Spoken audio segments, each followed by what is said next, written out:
We met 4 years ago. We were both working out of town. It was complete love at first sight, and I definitely walked up and talked to him first. We immediately knew that it was something special when we met. We decided to get married 6 months later. We'd been long distance for a while, but I knew she was the one for me. And we've been married ever since. Yay!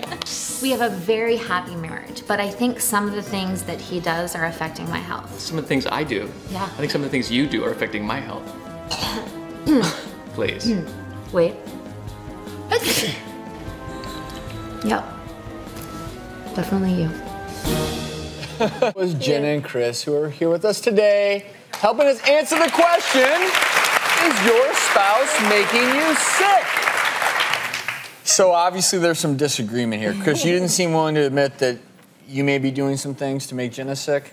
I don't think so. I mean, I'm a pretty healthy guy. I exercise pretty regularly, try to eat right, I don't smoke, so I think she's pretty lucky.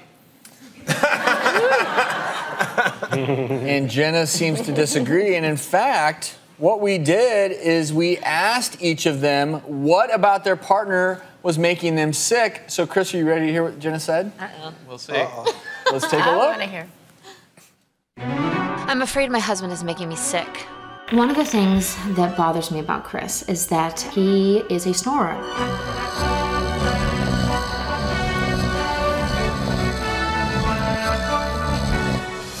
I like things in their place. Avocados are here, red apples are over here. How hard is it to get the plate from the sink into the dishwasher? He'll leave them there overnight. I don't even want to think about how much bacteria is breeding when he leaves his dirty dishes out. We've been in a taxi, and he'll have a sandwich, and he'll ask me if I want some, and he'll put it on the seat. Ew. Like, can you imagine how many germs are on that seat in the taxi? I always take my shoes off because we've seen outside. Who knows what's coming up on the bottom of your shoes, and I encourage him to do the same thing. However, there was a percentage of the time, which I will not say, that he just waltzes in with his shoes on. The same with the dogs. I like to wash the bottom of the dog's paws when they come in because it's nasty. They're in the dirt, they're playing around, and then he'll just be like, come on guys, just go on inside. And the dogs and his shoes, and it's wonderful. Chris? Yep. Would you mind taking your feet off the table just while I'm eating? Oh, sure. All right, Chris, what do you think? Does she have some points? She may. She may have some points. I think she definitely does. The sandwich? The sandwich. In the taxi?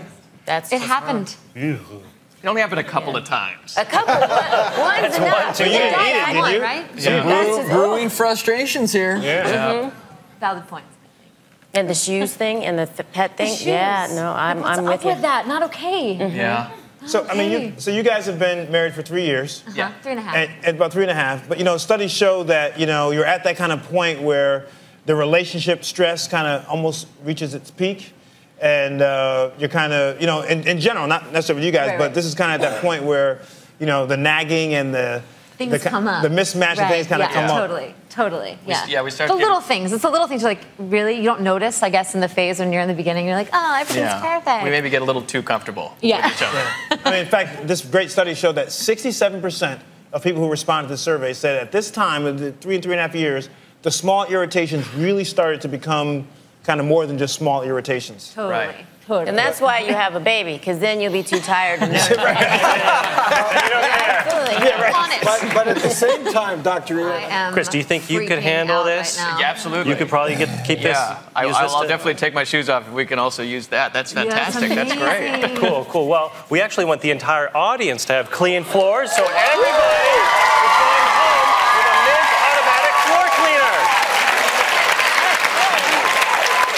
There goes the housekeeper business. Yeah.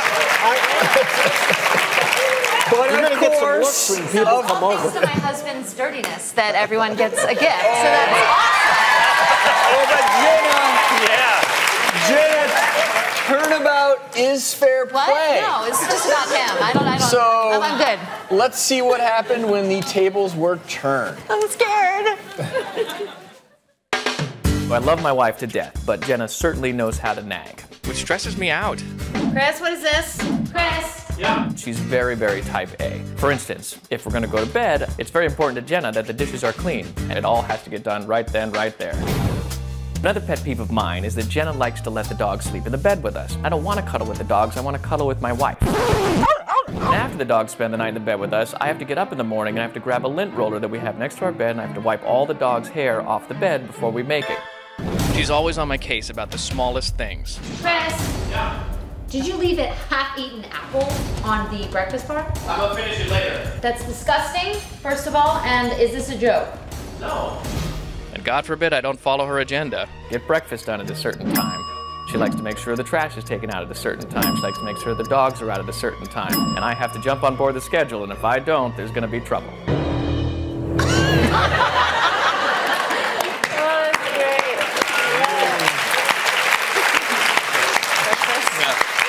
Just seeing that look, Jenna, stresses me out. Thank you. So, along with Chris and Jenna, so thank you both. Great sports.